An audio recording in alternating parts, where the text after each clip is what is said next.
Meu pai sempre dizia que reputação era tudo, que um homem podia perder dinheiro, amigos ou até a própria alma, mas se o nome continuasse limpo, o mundo ainda o trataria como rei. Eu cresci acreditando nisso.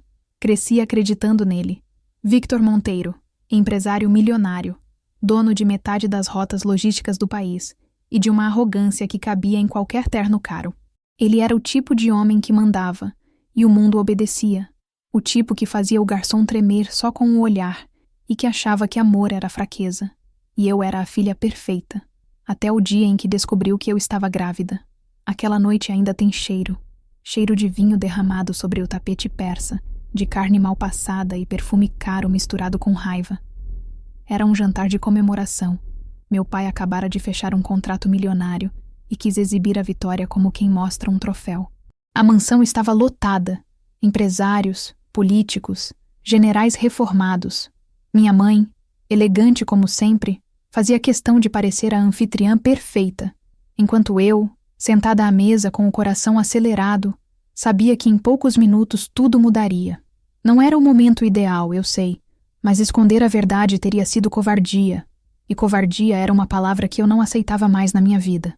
Quando a conversa se acalmou e o garçom recolheu os pratos, eu respirei fundo e falei: "Pai, eu preciso te contar uma coisa." O som dos talheres parou. O sorriso dele também. "O que foi, Luísa?" perguntou ainda com o tom paciente de quem acha que nada pode sair do controle. Eu engoli seco. Olhei para minha mãe, que desviou o olhar, e disse sem rodeios: "Eu estou grávida." Por um instante, ninguém respirou. Depois veio o riso nervoso de um dos sócios dele, tentando disfarçar o desconforto. Mas meu pai não riu. Ele apenas ficou olhando para mim, como se não tivesse entendido. "De quem?" perguntou. E a pergunta caiu como uma sentença. Eu hesitei, e foi o tempo suficiente para ele entender que a resposta não seria a que esperava. "Do motorista, pai. Do Carlos." O rosto dele mudou. O homem que eu conhecia desapareceu diante dos meus olhos. Em segundos o sangue subiu-lhe à cabeça. As veias do pescoço saltaram, e o silêncio virou explosão. "Do motorista? Do motorista!" ele gritou, derrubando a taça que tinha na mão. O vinho respingou na toalha branca e alguém se levantou, mas ele continuou. "Você tem ideia do que acabou de fazer? Você manchou o nome da nossa família com um empregado." Eu tentei falar, explicar que eu amava o Carlos, que não era um erro, mas uma escolha. Ele não quis ouvir. "Vá em frente, suma daqui. Se você cruzar essa porta, nunca mais volte." Foram as últimas palavras que ouvi antes do tapa de copo quebrado e da ordem para que os seguranças me tirassem dali. O Carlos tentou me defender. Eu o vi se levantar, o rosto pálido, as mãos tremendo e dizer: "Com todo respeito, senhor, eu amo sua filha." Mas ele não teve nem tempo de terminar. Meu pai o demitiu ali mesmo, diante de todos. "Você está fora, e se aparecer de novo, eu destruo sua vida." A chuva caía quando saímos. Eu lembro do som do portão se fechando atrás de mim e do eco daquelas palavras: "Suma daqui", rodando dentro da minha cabeça como um trovão. Carlos segurava minha mão, tentando parecer forte, mas eu via o medo nos olhos dele. Eu só tinha uma mala pequena e o resultado do exame dentro do bolso do casaco. Não olhei para trás. Não havia mais casa para olhar. A primeira noite foi num motel barato na estrada. O tipo de lugar onde o silêncio pesa mais que o ar. O Carlos me prometeu que daríamos um jeito, que arrumaria um emprego, que não me deixaria faltar nada. Mas eu sabia que o mundo não perdoa quem vem de baixo, e muito menos quem cai de cima. Eu tinha sido herdeira, filha de milionário, criada em escolas de elite, e de repente era só mais uma mulher sem nome, com uma vida crescendo dentro de mim. Chorei até o corpo doer, até não sobrar voz. E no meio daquele desespero, algo dentro de mim começou a endurecer. Não era ódio, era determinação. Eu jurei que um dia meu pai ouviria o meu nome de novo, não como vergonha, mas como autoridade, não como a filha que ele expulsou, mas como a mulher que ele jamais conseguiu apagar. Na manhã seguinte, o Carlos saiu cedo para procurar trabalho, e eu fiquei sozinha olhando pela janela embaçada. O sol nascia devagar, e eu percebi que o mundo não ia parar para me consolar. Se eu quisesse sobreviver, teria que aprender a ser mais forte do que a dor. Eu não sabia como, mas sabia onde começaria. Pelo uniforme que eu sempre sonhei vestir, o das Forças Armadas. Era o único lugar onde disciplina valia mais que sobrenome, onde o respeito não se comprava com dinheiro, mas se conquistava com suor. E foi ali, naquele quarto de motel, com o coração em pedaços e as mãos sobre a barriga, que nasceu não só meu filho, mas a mulher que eu me tornaria. E enquanto meu pai brindava mais um contrato e fingia que eu nunca existi, eu começava a se escrever, em silêncio, a história que o faria abaixar a cabeça diante do nome que ele tentou apagar. Aquela madrugada parecia não ter fim. O barulho da chuva batendo na janela do quarto era o único som que me lembrava que o mundo ainda existia lá fora. Eu estava encolhida na beira da cama, com as mãos sobre a barriga ainda pequena, tentando entender como a vida podia mudar tanto em tão pouco tempo. Horas antes eu tinha tudo: um lar, um sobrenome que abria portas e um futuro que parecia traçado. Agora, eu era só uma mulher sozinha, carregando um amor que o mundo inteiro condenava. O Carlos dormia ao meu lado, exausto. Ele havia passado o dia dirigindo, tentando encontrar algum lugar onde pudéssemos ficar. Quando viu que o dinheiro que tínhamos só dava para 2 noites naquele motel de beira de estrada, ele se desculpou como se fosse culpa dele o universo ser cruel. Eu segurei a mão dele e disse que estava tudo bem, mas por dentro, o medo me consumia. Eu não sabia o que esperar do amanhã. Tudo que eu tinha era o som da respiração dele e o peso da promessa que fiz a mim mesma. Eu nunca deixaria meu filho sentir o que eu estava sentindo naquele momento. O abandono. De manhã, o sol entrou tímido pela cortina rasgada. O cheiro de café velho e sabão em pó barato tomava o quarto. Carlos me trouxe um pão amanhecido e um copo de leite. Ele sorriu, tentando disfarçar o cansaço, mas o olhar dele entregava a preocupação. Disse que tinha ouvido falar de uma transportadora que estava contratando e que iria até lá. Eu quis acreditar que tudo daria certo. Quis acreditar que amor era o bastante. Mas a realidade não perdoa os ingênuos. 3 dias depois, ele ainda não tinha voltado. A atendente do motel, uma mulher com voz rouca e olhar cansado, perguntou se eu estava bem. Eu disse que sim, mesmo sentindo o coração acelerar de medo. À noite, ele apareceu, machucado, com a camisa rasgada e o orgulho ferido. Disse que tinham o agredido na porta da transportadora, que o vigia o reconheceu. "Você não é aquele que engravidou a filha do Dr. Monteiro?" disseram. Riram dele. Expulsaram-no do lugar. Meu pai podia ter me expulsado de casa, mas sua influência ainda me seguia como uma sombra, suja, implacável, disfarçada de poder. Os dias seguintes foram uma sequência de tentativas frustradas. Carlos buscava emprego em todo canto, mas sempre que diziam o sobrenome Monteiro, os sorrisos sumiam. Eu sentia o desespero crescer nele, e em mim também. A barriga já começava a aparecer, e as contas do motel não esperavam. Até que, numa noite qualquer, ele sentou na beira da cama e disse, com os olhos marejados: "Luísa, eu vou embora. Não quero te arrastar comigo. Eles vão me destruir se eu ficar." Foi a primeira e única vez que o vi chorar. Eu tentei segurá-lo, implorei que ficasse, mas no fundo eu sabia que ele estava certo. O mundo sempre foi mais cruel com os que vêm de baixo. Na manhã seguinte, ele saiu sem olhar para trás, prometendo que voltaria assim que pudesse. Mas os dias viraram semanas. As semanas, meses. E ele nunca mais voltou. Eu fiquei, sozinha, grávida, com o orgulho do meu pai me perseguindo como uma maldição. Quando as dores começaram, eu estava deitada na cama fina do motel. Era madrugada, e não havia ninguém para me ajudar. O medo me engoliu. Tentei chamar a atendente, mas ela não ouviu.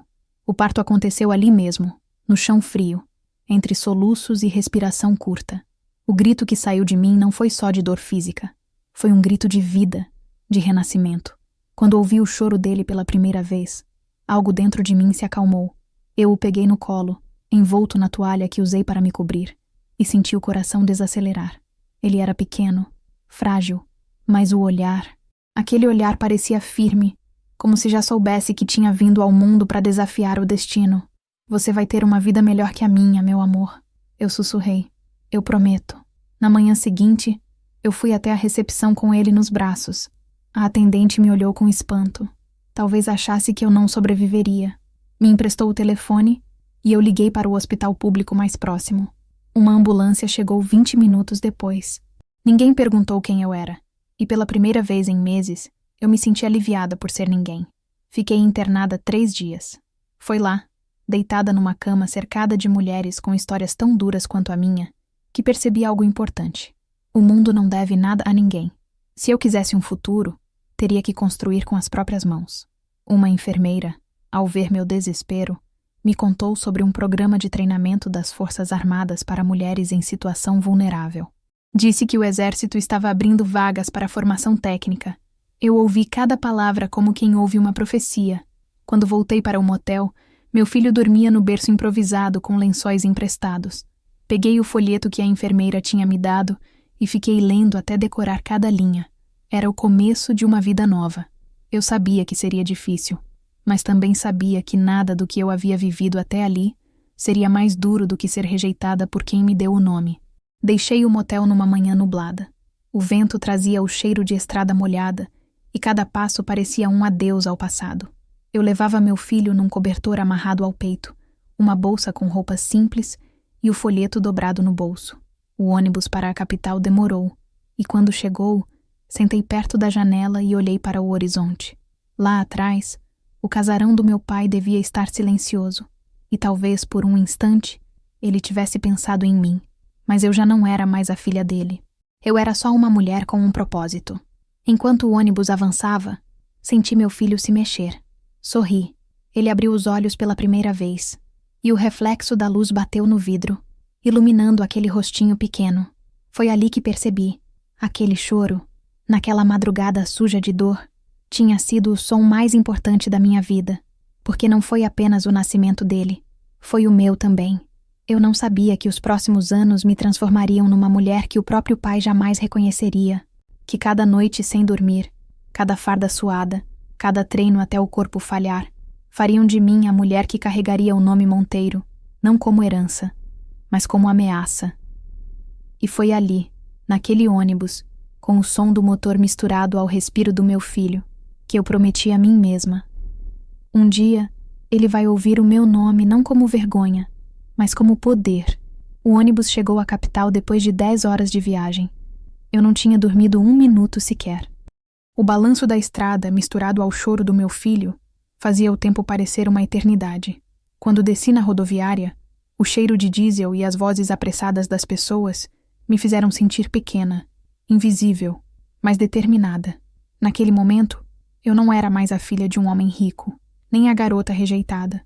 Eu era apenas uma mãe tentando sobreviver com um bebê nos braços e uma esperança no bolso. A primeira noite na cidade foi de improviso.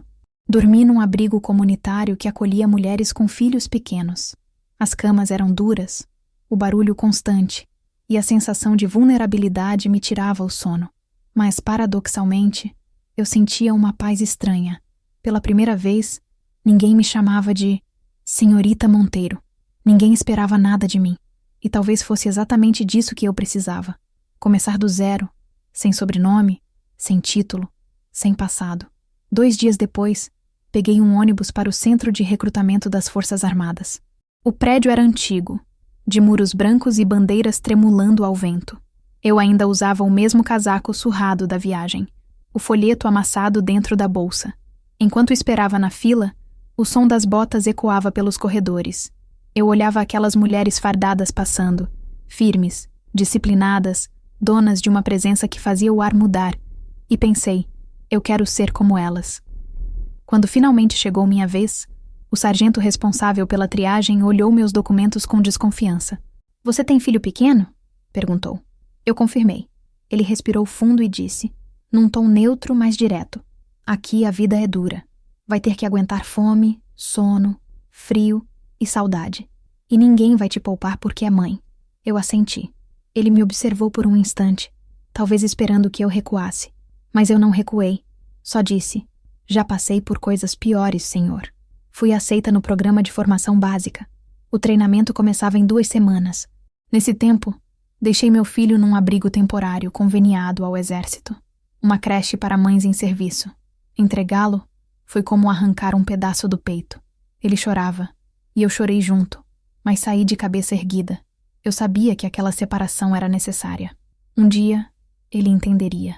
As primeiras semanas foram um inferno. O corpo, desacostumado ao esforço, implorava para parar.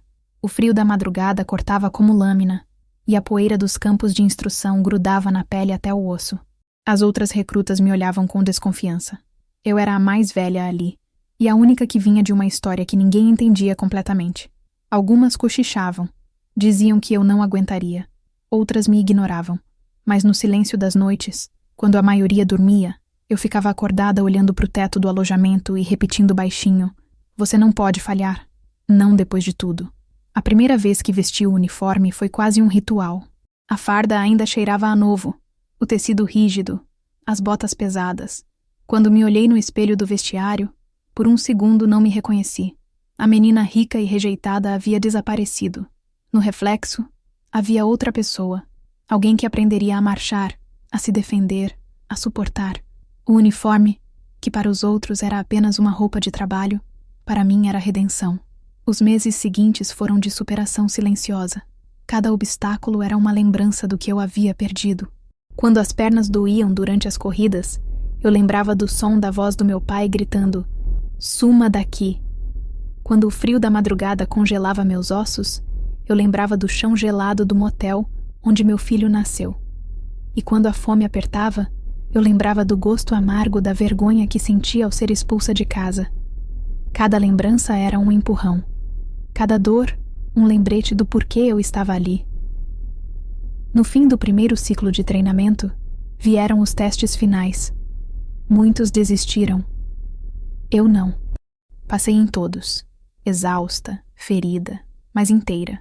O sargento que me havia questionado no primeiro dia se aproximou, com aquele olhar que mistura surpresa e respeito. "Você é mais dura do que parece, recruta Monteiro", disse. Eu respondi, com a voz firme: "Meu nome é só Luísa agora, senhor." Foi a primeira vez que percebi que o nome que ele tanto prezava não me definia mais. Eu podia ser quem eu quisesse.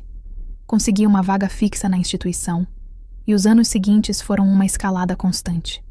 Fiz cursos, participei de missões de logística e apoio em regiões isoladas, aprendi a comandar, a planejar, a manter o controle quando o caos parecia vencer. Meu filho crescia em segurança. Uma criança forte, inteligente e curiosa.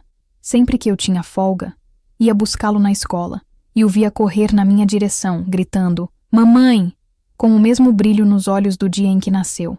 Houve dias em que pensei em desistir. O peso da responsabilidade, a distância, o cansaço. Mas cada vez que lembrava da forma como fui expulsa, algo dentro de mim endurecia. Eu jurava que nunca mais me ajoelharia diante de ninguém. 5 anos depois, fui promovida. Recebi minha primeira medalha de mérito por uma operação de resgate em área de enchente. Eu estava no palanque, sob o sol escaldante, o nome Tenente Luísa, sendo anunciado no microfone. Na plateia, meu filho assistia, orgulhoso, com o uniforme escolar. Foi nesse momento que percebi: eu havia conseguido. Talvez ainda não o bastante, mas o suficiente para olhar para trás e saber que já não devia nada a ninguém. À noite, no alojamento, tirei o uniforme e o dobrei com cuidado. Coloquei-o sobre a cama e fiquei olhando por um longo tempo. Ele tinha manchas de suor, poeira e pequenas marcas do dia a dia. Mas para mim, era a prova viva da mulher que nascia ali, a mulher que sobrevivia. Eu não sabia, naquele momento, que aquele uniforme ainda me salvaria muitas vezes. Que seria ele a me proteger quando o passado tentasse voltar. Que seria ele a me dar voz quando o mundo tentasse me calar. Naquela noite, ao abraçar meu filho antes de dormir, ele perguntou: "Mamãe, por que você trabalha tanto?" Eu sorri, com os olhos marejados, e respondi: "Porque eu quero que um dia, quando alguém ouvir o meu nome, saiba que ele foi conquistado, não herdado. Foi o primeiro ensinamento que dei a ele. E sem saber, foi também o início do legado que um dia voltaria para assombrar o homem que tentou apagar minha existência.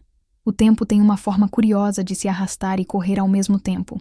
Às vezes, eu sentia que o exército me envelhecia em meses o que a vida levaria anos para fazer.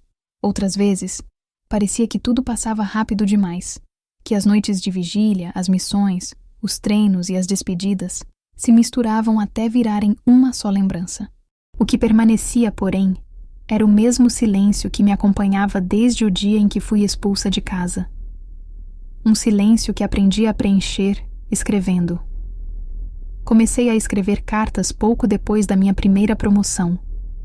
No início, eram apenas desabafos, folhas amassadas que eu guardava no fundo da mala, sempre assinadas com um nome que já não me pertencia. Luísa Monteiro. Escrevia para meu pai, às vezes para minha mãe, raramente para o Carlos, o homem que desapareceu sem nunca saber que o filho dele tinha nascido. As palavras eram a única forma que encontrei de enfrentar os fantasmas que eu não podia encarar de frente. Pai, hoje eu comandei um grupo de soldados pela primeira vez. Eles me ouviram, me respeitaram, algo que o senhor nunca conseguiu fazer sem gritar. Pai, meu filho anda, fala, ri. Tem os olhos dele, mas o temperamento é o meu. Pai, o senhor teria orgulho de mim se não tivesse me odiado primeiro.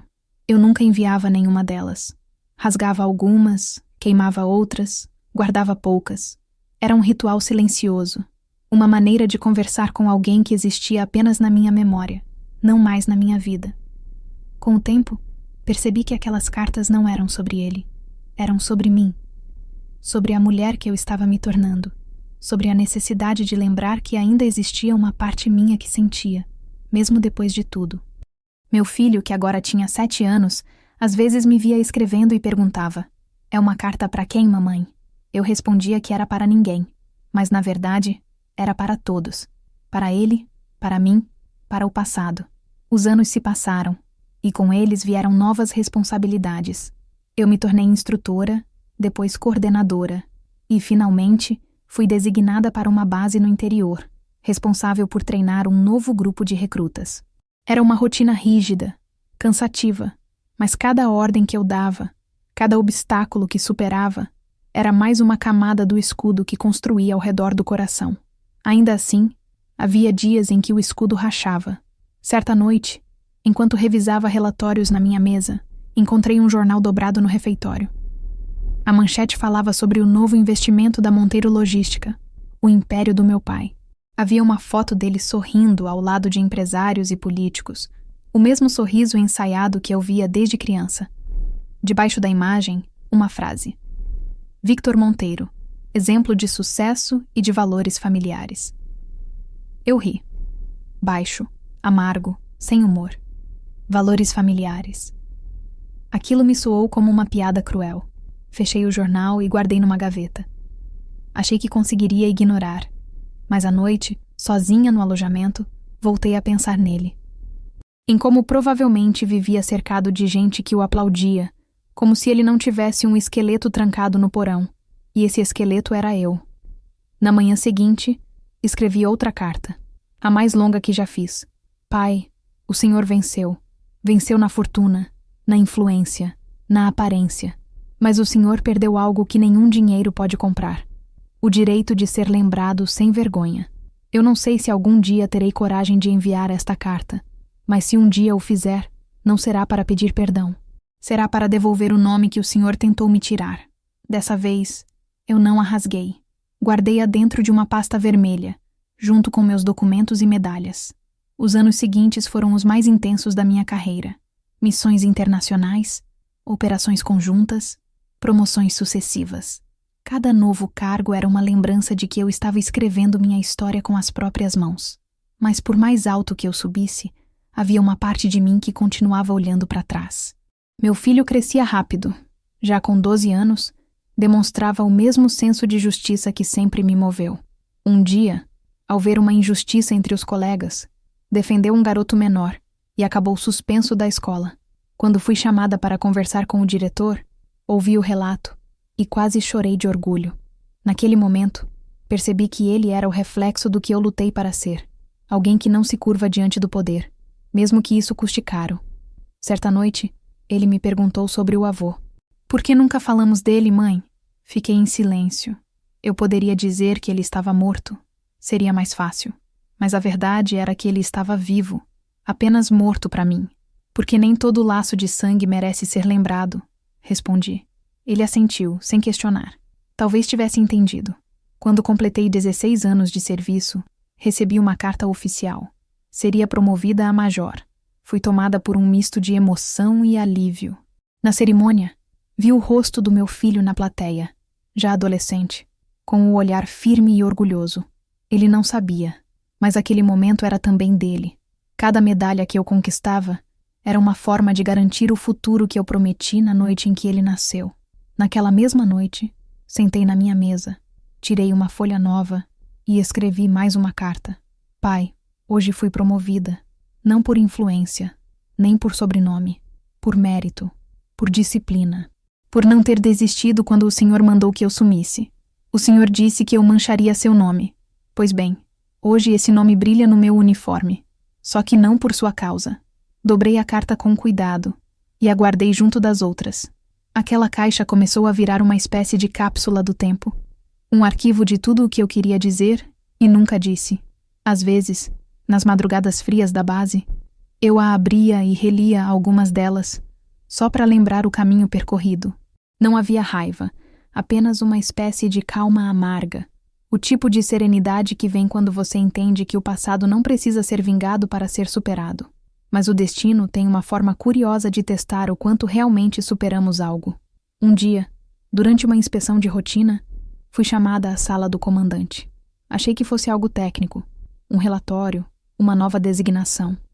Mas não. Ele segurava um envelope pardo sobre a mesa e disse: Major, recebi uma correspondência endereçada à senhora. Vem de uma empresa civil. Peguei o envelope com cautela. O remetente me fez congelar. Monteiro e Filhos S.A. Demorei alguns segundos para abrir. Dentro, havia apenas uma carta digitada, sem assinatura. Gostaríamos de entrar em contato para tratar de um assunto de natureza pessoal e urgente. O Sr. Victor Monteiro deseja revê-la. Senti um frio percorrer minha espinha. 17 anos de silêncio. E agora isso. Fechei o envelope e o guardei sem dizer nada. O comandante percebeu o peso no meu olhar, mas não perguntou. Só disse: Está tudo bem, Major? Eu respondi com um sorriso contido. Sim, senhor. Tudo em ordem. Mas nada estava em ordem. Naquela noite, voltei para o alojamento e abri a pasta vermelha onde guardava minhas cartas. Tirei a última, aquela em que eu prometia devolver o nome da família. Li e reli, e pela primeira vez, percebi que talvez fosse a hora de cumprir a promessa. Não por vingança, mas porque às vezes o silêncio também precisa de testemunhas. E foi assim, entre cartas que nunca foram enviadas e um nome que jamais esqueci, que o passado começou a bater à porta. Eu só não sabia que, quando eu finalmente a abrisse, o mundo inteiro assistiria. Havia uma cerimônia marcada para aquele fim de semana. Seria uma solenidade de reconhecimento às oficiais de destaque do último ano. Uma tradição que, no fundo, era muito mais simbólica do que formal. Não importava a medalha nem o discurso do general, mas o que representava. O momento em que o mundo via quem tinha vencido a si mesma. Eu já havia passado por dezenas de eventos parecidos, mas aquele tinha um peso diferente. Porque naquela manhã, enquanto eu passava o uniforme, decidi que seria o dia em que enterraria, de uma vez por todas, o nome Monteiro. Passei horas em frente ao espelho do alojamento. A farda impecável, as medalhas alinhadas no peito, o cabelo preso com precisão militar. Tudo em mim gritava disciplina, autocontrole, ordem, mas por dentro, um turbilhão silencioso se movia. Na mesa, estava a pasta vermelha com as cartas e, ao lado, um envelope que eu mesma havia preparado na noite anterior. Dentro, os documentos que oficializavam minha decisão. O pedido de alteração de nome. Não queria mais carregar o peso de um sobrenome que, por anos, havia me lembrado apenas de dor e rejeição. Meu filho, agora com 18 anos, me esperava do lado de fora da base. Ele já vestia o uniforme da academia militar. Sempre que eu o via, sentia o mesmo orgulho e o mesmo susto. Como o tempo tinha passado tão rápido. Ele segurava um pequeno buquê de flores, coisa rara para um rapaz como ele, e me abraçou com força assim que me viu. Hoje é o seu dia, mãe, disse. Não, respondi. Hoje é o nosso. Entramos juntos no auditório principal. As luzes refletiam nos brasões dourados das paredes, e o som dos passos ecoava como uma marcha de honra. Oficiais de diversas patentes se cumprimentavam, repórteres tiravam fotos, e o público, familiares e convidados, se ajeitava nas cadeiras. Eu reconhecia rostos de outras cerimônias, colegas de missões, superiores que se tornaram mentores, e entre as conversas, uma voz interior me lembrava: você chegou até aqui sem o nome dele, e agora vai continuar sem ele também. Quando chamaram meu nome, ainda Major Luísa Monteiro, o eco cortou o ar. Caminhei até o palco com passos firmes, e cada movimento parecia uma despedida. Recebi a medalha, cumprimentei o comandante, e ao me virar para o público, vi meu filho em pé, batendo palmas com os olhos marejados. Aquela imagem ficou gravada em mim como uma fotografia eterna. O discurso de encerramento foi breve. E então, veio o momento que eu mesma havia solicitado.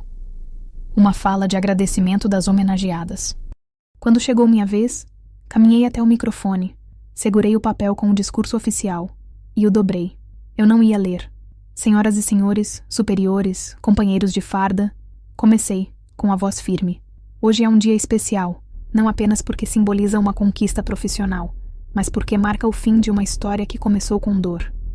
Houve um murmúrio leve na plateia. Continuei. Há anos eu carrego um sobrenome que não me pertence. Um nome que foi dado não como herança, mas como condenação. Hoje, diante de todos vocês, eu encerro esse ciclo, não como rebeldia, mas como liberdade. Tirei do bolso o envelope e o coloquei sobre a mesa do comandante. Neste documento está o pedido formal de mudança do meu nome. A partir de agora, deixo de ser Monteiro. Meu nome passa a ser apenas o meu, o nome que eu conquistei, o que meu filho vai carregar com orgulho. Luísa Almeida. O silêncio que se formou foi absoluto. Nenhum som, nenhum movimento. E então, uma salva de palmas começou. Tímida no início, depois forte, firme, uníssona. Eu respirei fundo e olhei para meu filho, que sorria de pé, o peito estufado. Foi o aplauso mais sincero da minha vida. Naquela noite, voltamos para casa juntos. Ele falava sobre os planos para o futuro, sobre o curso militar que começaria, e eu apenas ouvia, com um misto de orgulho e tranquilidade. Eu já não precisava provar nada para ninguém. A dor da rejeição tinha virado combustível, e o combustível, história. Mas quando cheguei em casa, vi o envelope pardo sobre a mesa, aquele com o logotipo da empresa Monteiro em Filhos, o mesmo que eu havia ignorado. Ele estava lá, esperando por mim como um fantasma do passado. Peguei-o com calma, sentei no sofá e abri. Desta vez, havia algo mais. Uma carta escrita à mão, com caligrafia trêmula. Luísa, se esta carta chegar até você, é porque já não posso buscá-la pessoalmente. O tempo me fez entender que nem todo orgulho é virtude. Quero vê-la, ainda que por um instante. Preciso consertar o que destruí. Assinava. Victor Monteiro. Por um momento fiquei imóvel. O nome dele, o mesmo que eu acabara de enterrar publicamente, agora ressurgia como um pedido de perdão tardio. A ironia do destino nunca falha. Nos dias seguintes, tentei ignorar. Continuei o trabalho. Participei de reuniões. Dei instruções. Mas o pensamento não saía da minha cabeça. E se ele realmente estivesse doente? E se aquele fosse o último gesto de alguém que, mesmo incapaz de amar direito, ainda era meu pai? Meu filho percebeu. Ele sempre percebia. É dele, não é? Perguntou. Assenti. Vai responder? Não sei. Ele ficou em silêncio por um tempo e... Então, disse algo que me atravessou como um corte. Mãe, às vezes a justiça vem quando a gente deixa o outro viver com o que fez. Talvez esse seja o castigo dele, te ver vitoriosa demais para precisar voltar. Aquelas palavras ecoaram por dias, e de alguma forma se tornaram o ponto final que eu precisava. No fim daquela semana, levei a carta até o campo de instrução, durante o treino matinal. Cavei um pequeno buraco, coloquei o envelope dentro e cobri com terra. Em cima, cravei uma estaca com meu nome novo, gravado à caneta. Luísa Almeida. Enquanto o sol nascia, senti algo dentro de mim finalmente descansar. Não era alegria, nem tristeza. Era paz. A paz de quem não devia nada ao passado. Naquela noite, escrevi uma última carta, curta, simples, diferente de todas as outras. Pai, o Senhor me expulsou dizendo que eu mancharia o nome da família. Hoje, eu o enterrei. E foi libertador. Que o Senhor viva o suficiente para ouvir de outras bocas o nome que tentei lhe dar. Respeito. Guardei essa carta com as demais, mas, ao contrário das outras, não no fundo da pasta. Coloquei-a na capa, a primeira coisa que alguém veria se abrisse. Era meu próprio epitáfio simbólico, o fim de um nome, o início de outro. Eu não sabia ainda, mas aquele gesto silencioso se tornaria o primeiro passo de algo muito maior, porque semanas depois, um novo envelope chegaria à minha mesa, e dentro dele, o convite para o aniversário de 70 anos de Victor Monteiro. Um convite que não trazia arrependimento. Trazia expectativa. Durante anos aprendi que algumas portas, quando fechadas, devem permanecer assim. O problema é que o passado não entende limites. Ele bate, insiste, se disfarça de arrependimento. E foi exatamente o que aconteceu nas semanas seguintes ao meu pedido de mudança de nome. Eu havia enterrado o sobrenome Monteiro, mas ele ainda parecia querer me arrastar de volta para o buraco onde um dia tentei sobreviver. A correspondência chegou em um dia comum, sem aviso, sem ruído. Um envelope espesso com selo dourado e letras elegantes. Convite especial. Aniversário de 70 anos de Victor Monteiro. Por um momento achei que fosse engano, mas lá estava meu nome, o antigo, riscado, e abaixo dele, escrito à mão, com caligrafia trêmula. Luísa Almeida. Espero que venha. Seu pai. O papel tinha cheiro de lembrança.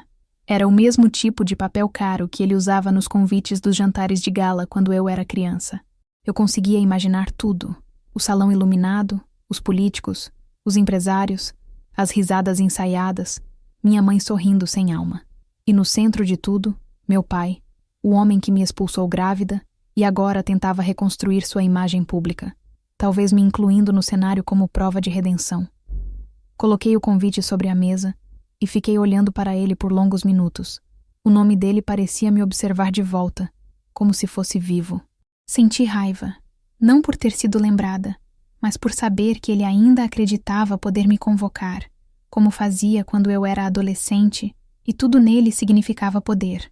Mas havia algo diferente desta vez. Ele não mandava mais em mim.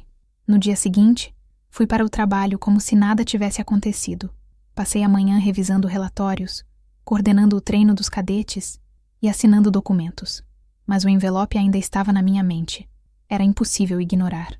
A cada batida do martelo de instrução, eu lembrava das palavras dele. Suma daqui. E, de repente, parecia que aquele comando antigo ecoava de novo. Mas agora era eu quem dizia. Quando voltei para casa à noite, o convite ainda estava sobre a mesa. Peguei-o, dobrei com cuidado e o coloquei dentro da pasta vermelha, junto das cartas que nunca enviei. Não joguei fora. Não aceitei. Apenas guardei. O mesmo gesto que eu fazia quando não queria lidar com algo, mas também não queria esquecê-lo. Nos dias seguintes, as mensagens começaram. Primeiro, um e-mail da assessoria dele, polido e frio. Prezada senhora Luísa, o senhor Victor Monteiro ficaria honrado com sua presença. Trata-se de uma ocasião familiar, sem intenções públicas. Haverá transporte e hospedagem à disposição. Depois, uma ligação da minha mãe. Fazia mais de 18 anos que não ouvia aquela voz. Luísa, ele está doente. Fiquei muda. Ela continuou com o mesmo tom doce e falso de sempre. Ele não para de falar de você. Diz que quer consertar as coisas antes que seja tarde. E você acredita nisso? Perguntei. Eu quero acreditar, respondeu. E o silêncio que veio depois foi mais pesado que qualquer argumento. Desliguei antes que ela pudesse dizer mais. Não chorei. Não gritei. Apenas deixei o telefone sobre a mesa e respirei fundo. Meu filho, agora cadete, estava de licença naquele fim de semana e percebeu a tensão no ar. É ele? Perguntou. Assenti. Vai? Olhei para ele. O mesmo olhar firme que o pai dele tinha, mas com a serenidade que eu levei anos para aprender. Não, porque ir seria dar a ele a chance de me usar de novo, e eu já paguei esse preço uma vez. Naquela noite, sentei na varanda do alojamento e fiquei observando o horizonte. O céu estava limpo, e o som distante dos grilos misturado ao vento me trouxe lembranças que eu julgava esquecidas. O som dos talheres naquela noite, a humilhação, o olhar frio do homem que me chamou de vergonha. E pensei em como o tempo era cruel com os arrogantes, porque agora aquele mesmo homem me implorava por presença, e eu tinha aprendido a viver sem a dele. Na manhã seguinte, deixei meu filho na base dele. Antes de sair do carro, ele segurou minha mão e disse: Mãe, Às vezes, não atender é a resposta mais forte que existe. Eu sorri. Ele não sabia o quanto tinha razão. Voltei ao trabalho como se nada tivesse mudado, mas algo dentro de mim começava a se preparar. O passado tinha batido à porta, e mesmo que eu não tivesse aberto, eu sabia que ele voltaria. E quando voltasse, eu não seria mais a garota de 21 anos implorando para ser ouvida. Eu seria a mulher que ele nunca esperou que eu me tornasse. Uma general em formação, pronta para responder não com lágrimas, mas com hierarquia. Algumas semanas se passaram, e o aniversário aconteceu sem mim. Fiquei sabendo pelos noticiários. Uma matéria em um site de economia mostrando o evento luxuoso, as fotos do meu pai cercado de aliados e sorrisos falsos. Na legenda li: Victor Monteiro celebra seus 70 anos cercado pela família. Ri sozinha. A mentira ainda era o idioma preferido dele. Mas o destino, como sempre, tem seu próprio senso de ironia. Poucos dias depois, recebi uma ligação inesperada. Era do Hospital Central da cidade. Major Luiz Almeida? Perguntou uma voz masculina. Sim, sou eu. Estamos entrando em contato a pedido do Sr. Victor Monteiro. Ele sofreu um infarto leve. Disse que só quer falar com a filha. O chão pareceu sumir por um instante. Fiquei em silêncio, sentindo o coração bater com força. O homem do outro lado esperou, talvez imaginando que eu fosse sair correndo para o hospital. Mas minha resposta veio fria, medida, firme. Diga a ele que a filha dele morreu há 18 anos. A mulher que sobrou está ocupada. Desliguei antes que ele pudesse responder. E naquele instante, percebi que não havia raiva na minha voz. Havia apenas paz. A mesma paz que a gente sente quando finalmente entende que o perdão nem sempre é reconciliação. Às vezes, é simplesmente o direito de seguir sem olhar para trás. Nos dias seguintes, o telefone tocou várias vezes, mas eu não atendi. A cada toque, parecia que o passado estava ali, do outro lado da linha, tentando invadir minha vida nova. Mas eu não abri a porta. O tempo passou devagar, e o hospital não ligou mais. Talvez ele tenha melhorado. Talvez não. Eu já não procurava saber. Continuei minha rotina com uma serenidade que até me assustava. Passei a me concentrar no que importava. Meu trabalho, meu filho, o futuro. Mas no fundo, sabia que a história ainda não tinha terminado. O destino nunca encerra um ciclo com uma simples ligação. E de fato, ele não terminou. Certo dia, enquanto revisava uma operação logística, meu assessor entrou apressado na sala. General, desculpe interromper. Há alguém no portão dizendo que é da família da senhora. Quer falar pessoalmente. Meu corpo inteiro gelou. Quem? Um homem idoso. Disse que é seu pai. Por um instante, o ar pareceu sumir. O relógio na parede marcou exatamente 11h17, quando ouvi o som do portão abrindo. Respirei fundo, ajeitei o uniforme e disse: Deixe-o entrar. Mas ele não entrou. O segurança voltou minutos depois. Ele disse que não precisava mais entrar. Só queria ver se a senhora realmente existia. Olhei pela janela. Lá fora, um carro preto se afastava lentamente pela estrada de terra, levantando poeira sob o sol. E naquele momento, percebi que o passado não precisava mais bater à porta. Ele só precisava me ver de pé para entender que nunca mais teria poder sobre mim. Fechei as cortinas, voltei à mesa e continuei o trabalho. Eu ainda tremia, mas era de outra coisa. Não de medo, mas de encerramento. De quem finalmente compreende que algumas respostas não são ditas com palavras, mas com o simples ato de permanecer firme onde um dia tentaram te destruir. E pela primeira vez, desde o dia em que fui expulsa de casa, percebi. Ele não era mais meu inimigo. Era apenas o capítulo final de uma história que eu já havia terminado de escrever. As semanas que se seguiram àquela manhã foram silenciosas, mas não vazias. Silêncio, para mim, nunca foi ausência de som. Foi a presença de tudo aquilo que ficou sem resposta. E o que veio depois provou que o passado, quando se sente esquecido, faz de tudo para ser lembrado. Eu pensei que aquele breve encontro à distância, ele no portão, eu atrás da janela, seria o fim. Mas, na verdade, era o ensaio de algo maior. Era o início do convite que eu jamais deveria ter recebido. Tudo começou com uma mensagem no meu e-mail institucional. O remetente era familiar demais para não causar um arrepio. Secretaria Executiva, Monteiro Holding. O assunto dizia apenas: reunião comemorativa. Eu demorei minutos para abrir. observando o cursor piscando como se me provocasse. Quando finalmente li, percebi que não se tratava de uma reunião, mas de um novo evento. O mesmo tipo de celebração em que meu pai sempre se destacava, pomposa, pública, repleta de símbolos de poder. Mas havia uma diferença crucial. O texto não falava em aniversário de Victor Monteiro. Falava em homenagem aos fundadores da Monteiro em Filhos. E ao lado da lista de convidados, algo que me fez parar. Meu nome, escrito em destaque, em letras grandes, com meu novo sobrenome. Presença confirmada. General Luísa Almeida, Exército Brasileiro. Eu não havia confirmado nada. No começo, achei que fosse uma armadilha de relações públicas. Mas quanto mais lia, mais percebia o cinismo por trás. Era a forma que meu pai encontrara de me colocar de volta na vitrine. Depois de anos de silêncio, de escândalos abafados e de uma imagem pública que começava a se desgastar, nada serviria melhor à narrativa de redenção do que a filha perdida, e agora, vitoriosa, sorrindo ao lado dele em uma foto cuidadosamente planejada. Passei os dias seguintes tentando ignorar, mas o assunto começou a se espalhar. Primeiro, colegas da base me parabenizaram. General, que honra! Seu pai está lhe homenageando publicamente. Outros, mais discretos, perguntavam se era verdade que eu era daquela família Monteiro. O nome que eu havia enterrado estava voltando à superfície, e dessa vez, com holofotes. Na noite de quinta-feira, meu filho me ligou.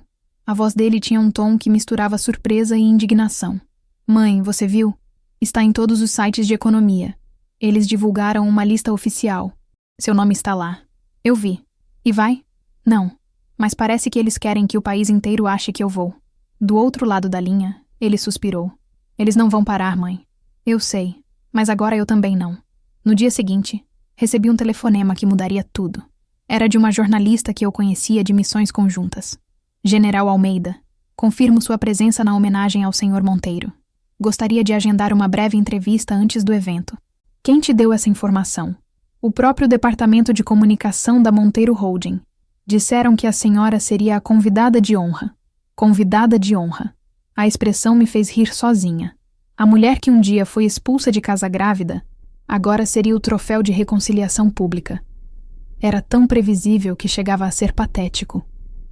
Desliguei e sentei na beira da cama. Pensei em ignorar, fingir que nada estava acontecendo. Mas o sangue militar em mim não me deixava fugir. Sempre aprendi que, diante de um ataque, o silêncio estratégico é mais poderoso que a reação impulsiva. E foi isso que fiz. Esperei, observei, planejei. Na segunda-feira, chegou o convite físico, um envelope preto com letras douradas. O selo da Monteiro Holding brilhava como uma provocação. Dentro, um cartão duro, espesso, com uma frase impressa em alto relevo. Família não é o sangue que se carrega, mas o legado que se constrói. Abaixo, em letras menores. Esperamos por você, Luísa. Seu pai. Por alguns minutos, fiquei olhando para aquelas palavras como quem encara uma armadilha. E talvez fosse exatamente isso. A forma como ele dizia família soava mais como imprensa. Ele queria espetáculo, não reconciliação. E por mais que eu já tivesse enterrado o nome dele, sabia que o jogo agora era outro. Decidi que iria, mas não como filha, como oficial. Meu filho insistiu para ir comigo. Eu hesitei. Ele era jovem, mas já entendia o peso dos silêncios que carregávamos. Mãe, se for para enfrentar o passado, quero estar do seu lado, disse. Eu não consegui negar. No dia do evento, acordei antes do amanhecer. Vesti o uniforme de gala com a precisão de sempre. Cada dobra, cada costura, cada insígnia colocada com o cuidado de quem entende que a farda é mais do que roupa, é armadura. Meu reflexo no espelho não mostrava mais a garota do motel, nem a soldado em formação. Mostrava uma mulher que sobreviveu à vergonha, à ausência e ao desprezo, e transformou tudo isso em força. Pegamos a estrada em silêncio. O carro oficial seguia pelas avenidas até chegar à mansão Monteiro, a mesma onde, 18 anos antes, eu havia sido expulsa sob chuva. Quando o portão de ferro se abriu, senti um frio percorrer a espinha. O jardim estava igual. As palmeiras alinhadas, o mármore branco reluzindo, o cheiro de jasmim ainda dominando o ar. Mas havia algo diferente. Eu não entrava mais como intrusa. Entrava como alguém que agora ditava o próprio destino. O segurança na portaria tentou conferir meu nome na lista, mas hesitou ao ver o uniforme. Abaixou a cabeça e disse apenas: "Seja bem-vinda, general." Lá dentro, a música clássica tocava baixo. As pessoas conversavam, riam, brindavam. O mesmo teatro de sempre. Eu podia sentir os olhares virando na minha direção. Alguns de espanto, outros de admiração, muitos de culpa. Caminhei firme, meu filho logo atrás. E então, no meio do salão, vi ele, Victor Monteiro, o homem que um dia me expulsou como se eu fosse um erro. Agora, pálido, envelhecido, com o corpo magro e os olhos fundos. A soberba ainda estava lá, mas diluída, enfraquecida. Quando me viu, parou de falar com os convidados. Por um segundo, o tempo pareceu suspenso. A mão dele tremeu. O copo escorregou e caiu, espatifando-se no chão. "Luísa", ele murmurou quase sem voz. Mas eu não respondi. Apenas olhei para ele, em silêncio. O mesmo silêncio que me acompanhou a vida inteira. Caminhei até o centro do salão. Cumprimentei os oficiais presentes e mantive o olhar firme. Se alguém esperava um abraço, não teria. Se esperavam perdão, também não. Enquanto ele tentava recompor-se, o mestre de cerimônias anunciou: "Senhoras e senhores, esta noite celebramos não apenas o legado da Monteiro em filhos, mas também o reencontro de uma família. A presença da general Luísa Almeida é prova viva de superação e união." O salão inteiro virou para mim. As câmeras se levantaram. Era o que ele queria, a imagem da reconciliação. Mas o que veio a seguir não estava no roteiro dele. E mudaria tudo. Meu filho, ao meu lado, recebeu uma ligação naquele instante. O toque ecoou pelo salão, e ele atendeu. A voz grave do outro lado soou alta o bastante para ser ouvida por quem estava perto. "Gabinete do general Marcelo, boa noite." O salão inteiro congelou. Eu vi o olhar do meu pai mudar, de orgulho falso para terror puro. Ele percebeu tarde demais que o homem ao lado da mulher que ele expulsou era agora o símbolo do que ele nunca conseguiu ser: poder com honra. O celular escorregou da mão dele e caiu no chão, repetindo o som do copo que havia quebrado minutos antes. Ninguém se mexeu. E pela primeira vez na vida, eu vi meu pai pequeno. Não precisei dizer nada. Meu silêncio fez o resto. Naquele instante, não havia vingança. Havia justiça. A fria, silenciosa, impecável justiça de uma mulher que transformou a vergonha em patente e o abandono em poder. Mas o verdadeiro ajuste de contas ainda viria depois daquela noite. Porque, às vezes, o castigo mais profundo não é a queda. É assistir quem você desprezou se tornar tudo o que você nunca conseguiu ser. Quando as luzes do salão se apagaram e o murmúrio das pessoas começou a se dissolver em sussurros nervosos, percebi que algo dentro de mim tinha mudado de forma irreversível. Por anos, imaginei aquele encontro como um confronto, o momento em que o homem que me destruiu se veria diante da mulher que ele nunca acreditou que eu seria. Mas a verdade é que, quando aconteceu, não houve necessidade de palavras, nem de raiva, nem de revanche. O olhar dele foi suficiente. Aquele olhar que um dia me julgou indigna agora me pedia perdão sem som algum. Depois que a multidão se dispersou, permaneci parada no mesmo lugar. O salão da mansão parecia menor do que eu lembrava. As colunas de mármore que antes me intimidavam agora pareciam apenas frias, decorativas, vazias. O cheiro de jasmim que vinha do jardim, o mesmo que me acompanhou desde a infância, parecia artificial, quase sufocante. Por um instante, tive a sensação de que nada ali era real, que tudo era cenário de um teatro onde as pessoas se vestiam de boas intenções, mas agiam com o mesmo veneno disfarçado de gentileza. Meu filho se aproximou, tocou meu ombro e sussurrou: "Quer ir embora?" "Não ainda", respondi. "Preciso olhar para tudo isso uma última vez."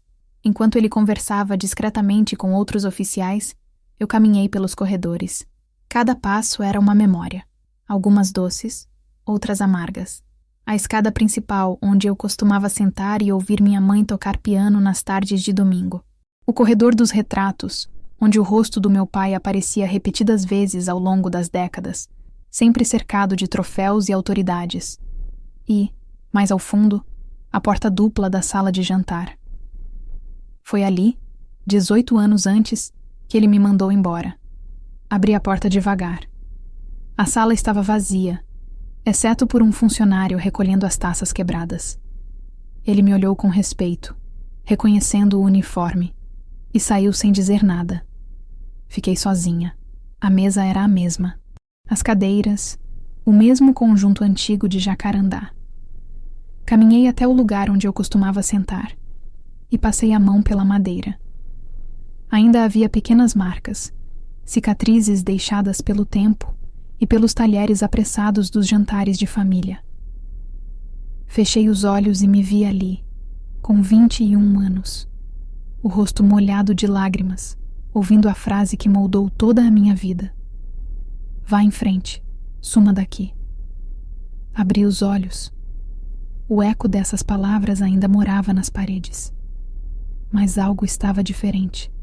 Naquele instante, percebi que o peso daquelas palavras não existia mais dentro de mim. Ele ainda ecoava, sim, mas como lembrança distante, não como ferida. Era apenas som, e som não corta carne. Meu pai entrou em silêncio pela outra porta. Não precisei virar para sentir. A presença dele era inconfundível. O mesmo perfume amadeirado de sempre, agora misturado ao cheiro de remédio. Você voltou, ele disse, a voz trêmula. Não exatamente, respondi, sem me virar. Só passei para garantir que não havia mais nada meu aqui. Ele caminhou lentamente, as passadas arrastadas, o corpo curvado pelos anos. Eu pensei que você fosse me odiar pelo resto da vida. Pensei também, respondi. Mas o ódio pesa. Eu aprendi a marchar leve. Houve uma pausa longa. Eu podia sentir que ele procurava palavras, mas a língua dele parecia presa no passado. Luísa, eu estava errado. Tudo. Eu... Levantei a mão, interrompendo. Não precisa. O que foi dito, foi dito. O que foi feito, foi feito. Nenhuma desculpa muda isso. Mas eu posso tentar. Não, pai. Olhei para ele pela primeira vez. Os olhos que antes me encaravam com frieza agora tremiam, marejados. O senhor não quer se redimir, quer se aliviar. São coisas diferentes. Ele recuou um passo. Eu continuei. Quando o senhor me expulsou, eu achei que nunca mais seria ninguém. Mas foi ali que comecei a existir. O senhor me apagou, e eu aprendi a escrever o próprio nome. Sem o seu dinheiro, sem o seu sobrenome. Eu me tornei o que sou por tudo o que o senhor me negou. Então, se veio aqui pedir perdão, saiba que ele já foi concedido. Mas não como o senhor imagina. Eu o perdoei quando percebi que não precisava mais do seu reconhecimento para viver. Ele sentou na cadeira de sempre, as mãos tremendo. Pela primeira vez, vi meu pai frágil. Não como um homem poderoso que envelheceu, mas como alguém que se viu derrotado pelo próprio ego. Eu quis te proteger, disse, a voz rouca. Não era o mundo que me assustava. Era você, a força que eu via em você. Porque eu sabia que um dia, essa força ia me superar. E eu não soube lidar com isso. As palavras ficaram suspensas no ar. Parte de mim queria acreditar. Parte de mim já não ligava. Eu apenas permanecia ali, olhando para ele com calma. O senhor tem razão, respondi. Eu te superei. E não foi por vingança. Foi por necessidade. Porque eu aprendi que quem só vive de poder, morre sozinho. Ele abaixou a cabeça.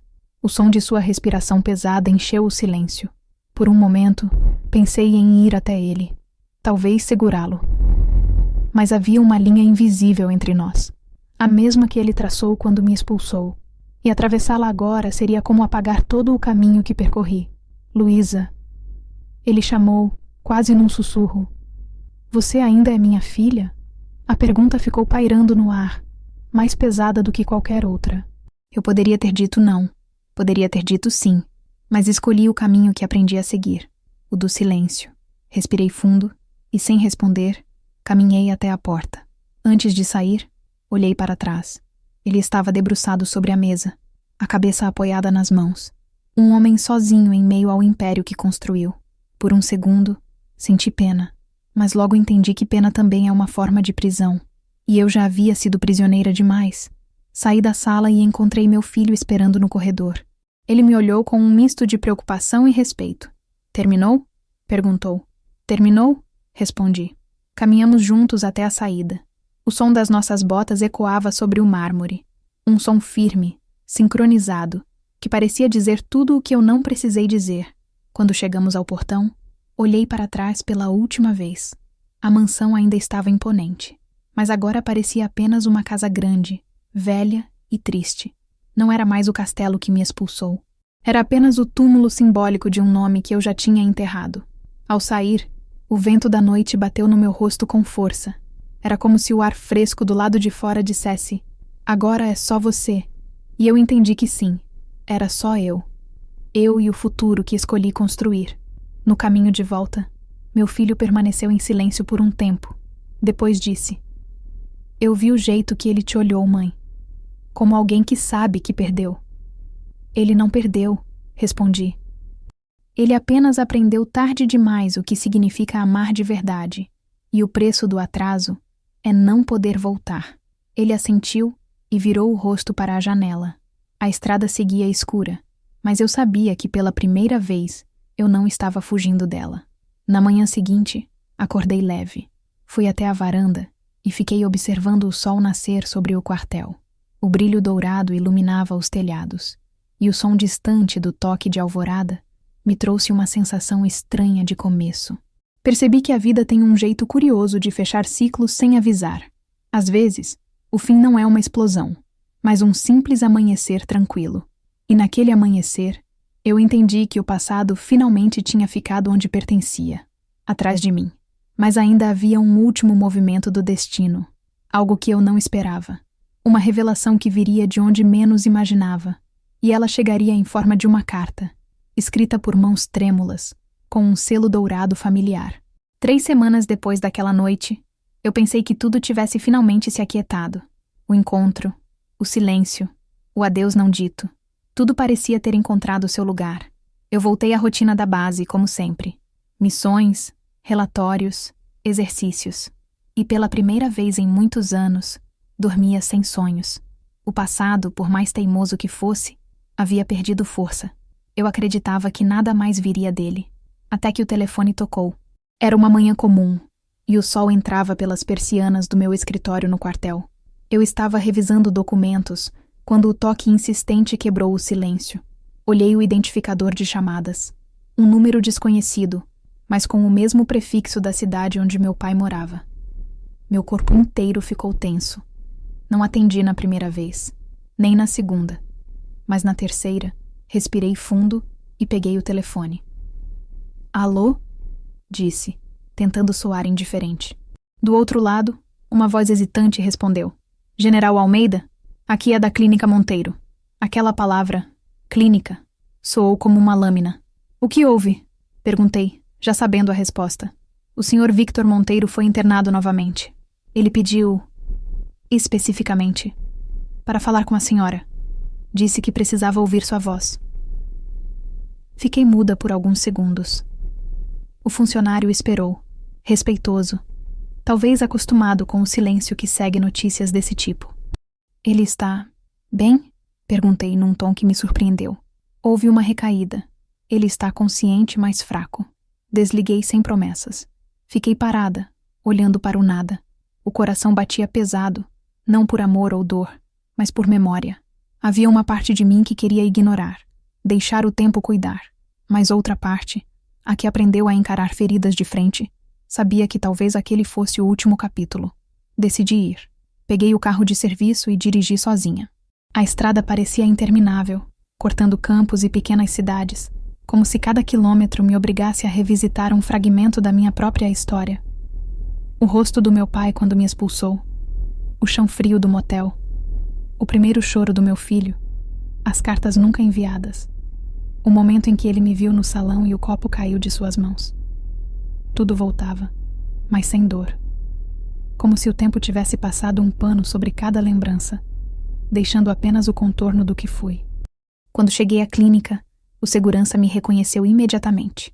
Boa tarde, general, disse, abrindo o portão sem pedir identificação. Dentro, o ambiente era silencioso e limpo, com aquele cheiro característico de desinfetante e flores tristes. Fui conduzida até o quarto particular. A porta estava entreaberta, e antes mesmo de entrar, Ouvi a tosse fraca.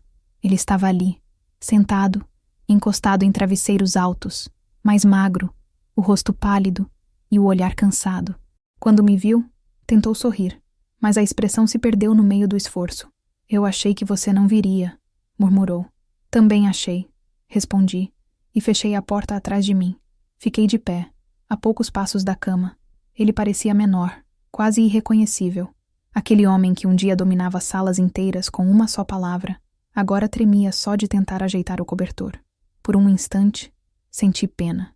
Depois, apenas compaixão. E há uma diferença profunda entre as duas. Luísa, ele começou, a voz rouca. Eu precisava te ver. Não sei quanto tempo ainda tenho. Só quero que saiba que nunca deixei de pensar em você. Pensar não é o mesmo que agir, respondi. Ele assentiu, os olhos marejados. Eu sei. E é por isso que te chamei. Não quero levar comigo o silêncio que deixei entre nós. Tenho algo para te dar. Pegou um envelope da gaveta ao lado da cama e o estendeu. No canto, o mesmo selo dourado da empresa. Dentro há documentos. Transferi parte do patrimônio para o seu nome. É o mínimo que posso fazer. Olhei o envelope sem tocar.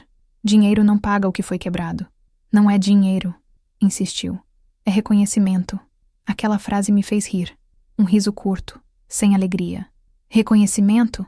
Eu passei metade da vida tentando ser alguém sem precisar disso. E o senhor só aparece agora, quando o tempo já não dá mais para consertar nada. Ele respirou fundo, a voz falhando. Eu queria ter te visto crescer como oficial. Vi pelas notícias, pelas reportagens. Você é tudo o que eu nunca consegui ser. Forte, respeitada, admirada. E sabe o que mais me dói? Que eu poderia ter feito parte disso, mas escolhi o contrário. Eu me aproximei da cama e parei ao lado. Ele levantou a mão trêmula, talvez esperando que eu segurasse, mas não o fiz. Coloquei o envelope sobre o criado mudo e disse, firme: O senhor me ensinou que o mundo só respeita o poder. Eu aprendi sozinha que o respeito vem de dentro. O senhor está aqui com tudo o que conquistou, mas sozinho. E eu, que saí com nada, tenho um filho, uma carreira e paz. O senhor quer me dar algo, pai? Guarde, porque eu já tenho o que precisava. Ele abaixou a mão devagar, o olhar marejado. Por um instante, pareceu compreender. Um tipo de rendição silenciosa tomou conta do rosto dele. Então, me deixe ouvir uma coisa antes de eu ir, pediu. O quê? O nome dele. Do seu neto? Ele assentiu, os olhos cheios de um orgulho que ele nunca teve coragem de demonstrar. Marcelo, respondi. General Marcelo. Ele piscou, confuso, e depois deixou escapar um riso fraco, quebrado. General? Então o menino seguiu meu caminho, confirmei. E superou até a mim. O silêncio que se formou foi diferente de todos os outros. Era um silêncio pesado, mas sereno. O olhar dele se perdeu em algum ponto do teto, e eu percebi que, finalmente, ele entendia. A herança que ele tanto valorizava nunca esteve nas empresas, nas contas, nas festas. Estava no que sobrevive depois que o nome morre. Fiquei ali por mais alguns minutos. Ele tentou falar, mas a voz falhou. Eu apenas me virei e caminhei até a porta. Luísa, ele chamou pela última vez. Me virei. Dessa vez, eu é que quero dizer. Vá em frente. Sorri. Um sorriso breve, sincero. Já estou indo, pai. Faz 18 anos. Saí do quarto e caminhei pelo corredor em silêncio.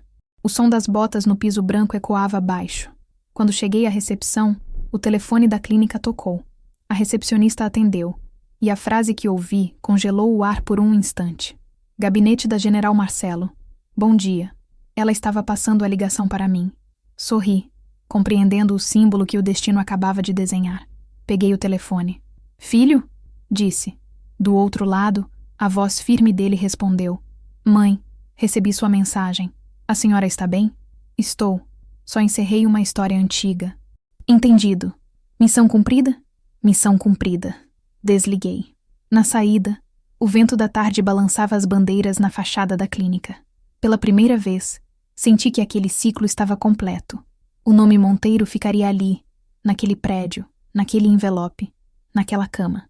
O meu seguiria adiante, no uniforme do meu filho, no som das botas dele marchando, no peso da palavra general, dita com orgulho e respeito.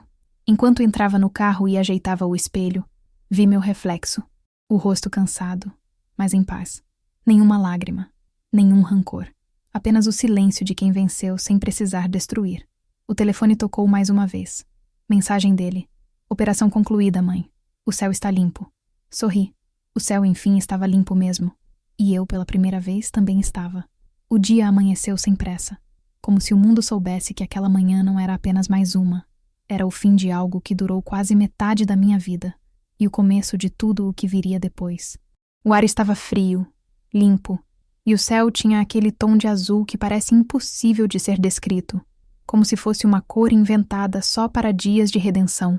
Eu estava de pé diante do espelho, ajeitando o colarinho do uniforme de gala, e por um momento me vi como nunca antes, não como a filha rejeitada de um homem poderoso, mas como a mulher que venceu sem precisar esmagar ninguém. Naquela manhã, aconteceria uma cerimônia especial na Academia Militar. Era a entrega da mais alta condecoração da Força, um reconhecimento pelo conjunto de serviço prestado à nação. Eu já havia recebido muitas honrarias ao longo da carreira, mas essa era diferente. Não pelo brilho da medalha, mas pelo nome inscrito na lista de homenageados ao meu lado, General Marcelo Almeida, meu filho. Quando entrei no auditório, o som das botas no piso polido ecoou como uma lembrança distante. Os mesmos ecos que um dia me acompanharam nas madrugadas frias do treinamento, quando eu marchava cansada e sem esperança. Agora, aquele som era uma trilha de vitória. As bandeiras tremulavam e os olhares dos oficiais se voltavam para mim com respeito. E no meio deles, lá estava ele, farda impecável, postura firme, o olhar calmo que só os que conheceram o inferno e voltaram conseguem ter. Havia algo de simbólico naquele dia. O destino, em sua ironia perfeita, havia me concedido o que meu pai sempre quis e nunca conquistou. Um legado, não de dinheiro, nem de sobrenome, mas de honra. A cerimônia começou. O comandante supremo falou sobre patriotismo, sobre o valor da persistência, sobre os que constroem o país com sacrifício silencioso. Eu ouvia as palavras, mas o que realmente ecoava era a lembrança de tudo que me trouxe até ali. A chuva do dia em que fui expulsa. O chão frio do motel. O primeiro choro do meu filho. O peso da farda pela primeira vez nos meus ombros. O suor. O medo. As cicatrizes invisíveis. Cada momento formava uma linha contínua até aquele instante. Quando chamaram meu nome, caminhei até o palco. Cada passo parecia mais leve que o anterior. Recebi a medalha e o aplauso formal. Mas o que me emocionou de verdade foi o que veio depois. O mestre de cerimônias anunciou: convidamos agora o General Marcelo Almeida, condecorado com a Medalha de Mérito Militar, por liderança e distinção exemplar. O auditório se levantou. Ele avançou firme, e por um instante eu o vi como o menino que segurava minha mão nas madrugadas frias da base, quando o som dos trovões o fazia acordar assustado. Agora ele era a tempestade, forte, calmo e impenetrável. Quando subiu ao palco, nossos olhares se cruzaram, e naquele breve segundo entendi que todo o sofrimento tinha valido a pena. Ele recebeu a medalha, virou-se para mim e prestou continência. Uma saudação militar, formal, solene, mas carregada de tudo o que as palavras não podiam dizer. O salão inteiro se calou. Era como se todos soubessem que aquele gesto não era apenas entre oficiais, mas entre gerações. Eu retribuí a continência e senti algo mudar dentro de mim. Era como se, naquele simples movimento, o passado tivesse finalmente encontrado repouso. Ali, diante de todos, não existiam mais feridas abertas, nem mágoas antigas. Apenas 2 generais, mãe e filho, unidos pela força do que construíram sozinhos. Quando a cerimônia terminou, ele se aproximou e disse, com a voz firme e baixa: Pai, teria se orgulhado da senhora. Eu olhei nos olhos dele e respondi: Não, filho. Ele teria se calado. O orgulho é barulhento demais para quem nunca aprendeu o que é respeito. Ele sorriu, aquele sorriso contido que herdou de mim, e colocou uma pequena caixa nas minhas mãos. Dentro, um broche dourado em forma de estrela. É seu, disse. Não da força. Meu. Apertei a caixa e senti o peso leve do metal. Você não devia. Devo, sim, porque tudo o que sou nasceu de você. Não consegui responder. Apenas o abracei. Pela primeira vez em muitos anos, não como superior, nem como soldado, mas como mãe. O abraço durou pouco, mas foi o suficiente para cicatrizar uma década inteira de silêncios. À tarde, após o evento, caminhamos juntos pela pista de pouso da base. O vento levantava a poeira, e os helicópteros ao fundo faziam um ruído constante, como uma música que só os que viveram ali entendem.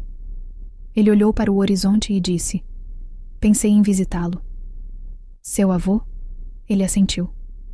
"Não precisa", respondi. "Ele já teve a chance dele. Agora é o tempo dos vivos." Ele não insistiu. Ficamos em silêncio por alguns minutos. Depois, ele disse algo que nunca esquecerei. "Mãe, sabe o que mais me orgulho em nós? Que nunca precisamos gritar para sermos ouvidos." Sorri. O silêncio é a voz dos que sabem o próprio valor. Voltamos para casa no fim da tarde. A luz do pôr do sol entrava pelas janelas e refletia no vidro das condecorações. Pareciam pequenas estrelas espalhadas pelo chão. Peguei uma das medalhas, girei entre os dedos e senti que ela não representava só uma carreira, mas uma vida inteira de escolhas, as certas e as erradas. Naquela noite, abri o diário que mantinha escondido há anos. Nas primeiras páginas, ainda havia anotações da época em que eu era só uma recruta assustada, sonhando com algo melhor. Nas últimas, deixei uma frase simples, como se fosse um epitáfio de tudo o que vivi. Meu pai me expulsou para que eu aprendesse a andar, mas o caminho que escolhi me ensinou a voar. Fechei o diário e olhei pela janela. O céu estava limpo, salpicado de estrelas, e uma brisa leve atravessava as cortinas. Peguei o broche que Marcelo me deu e prendi no peito do uniforme pendurado. Era pequeno, quase discreto, mas parecia brilhar mais do que todas as medalhas oficiais. E então, pela primeira vez em 18 anos, eu me permiti chorar, não de dor, nem de raiva, mas de gratidão, por ter sobrevivido, por ter vencido e por ter aprendido que o amor verdadeiro não é o que nos mantém, é o que nos liberta. Antes de dormir, meu telefone vibrou. Uma nova mensagem. De Gabinete do General Marcelo. Operação concluída, mãe. O céu continua limpo. Respondi apenas: "E a guerra, filho?" Poucos segundos depois, ele respondeu: "Terminada. Vitória confirmada." Fechei os olhos. Lá fora, o vento balançava as árvores, e o mundo parecia em paz. E pela primeira vez, eu também estava.